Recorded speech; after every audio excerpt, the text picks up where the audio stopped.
Hi, I'm Mr. Simons, and in this video, I want to explain two terms that I find so confusing that every time I go to teach them, I have to relearn them. So the two things I want to talk about are, and I have to read this to make sure I get the terminology correct, is the implementation versus impact of policy. Now, I'm going to mainly talk about fiscal policy, but it also applies to micro as well. So we're talking about implementation versus impact. Okay, I'm going to unashamedly read off my notes for this one. So when we talk about implementation, what we're talking about is the time it takes to put a change in policy in place. Essentially, we're thinking about how often can we change a particular policy.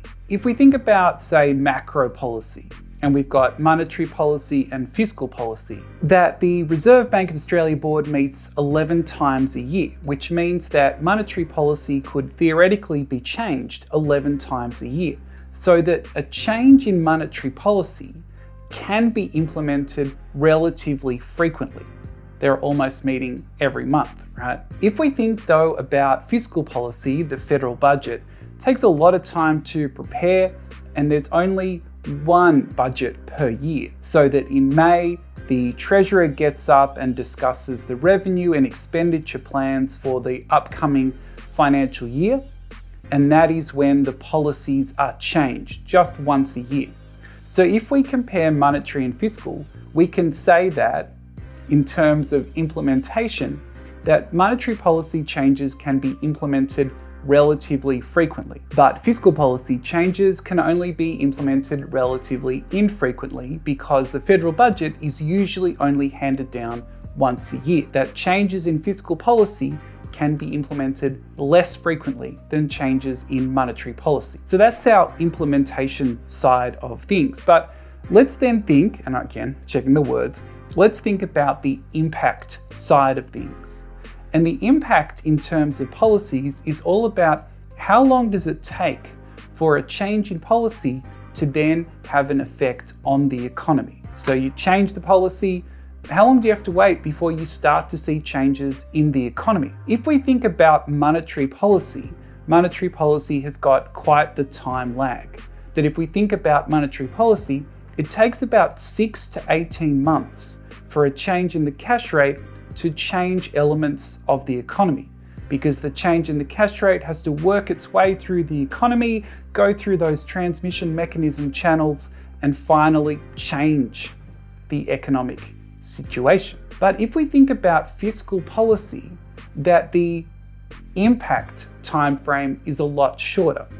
And the reason is that people will change their behavior much more quickly in terms of changes in fiscal policy. This is because when the RBA changes the cash rate, it doesn't change someone's interest rate.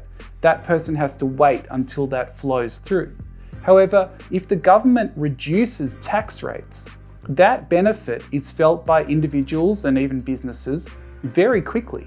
If the government says in May, we're going to reduce tax rates as of July 1, from early July, people will have more money, can quickly change their behavior, can have an effect on businesses, on the economy, that kind of thing. So if we are thinking about the impact side of things, impact side of things, that fiscal policy can have a much quicker impact on the level of economic activity, inflation, unemployment, the economy in general. That monetary policy has that 6 to 18 month time lag. Something to think about in terms of monetary policy is that if there is such a time lag, that the conditions at the sort of 6 to 18 month mark might be quite different from the conditions that the RBA started out with. For example, let's say that in 2020, the RBA is cutting the cash rate to try and accelerate the level of economic activity, and then sort of in the middle of maybe 2021 or early 2022, that there's that stimulus coming into the economy. But what if the economy is already accelerating at that point in time? The RBA can't look ahead and automatically know with any certainty what the economy will be like.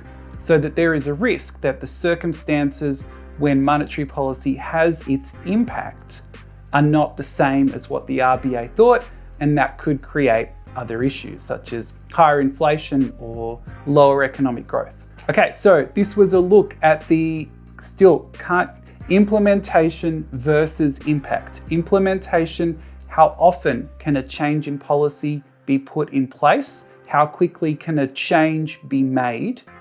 And then impact, how long does it take for a change in policy to then have an effect on the economy? Anyway, any comments, questions, or clarifications, just put them in the comments. And as always, thank you very much for watching.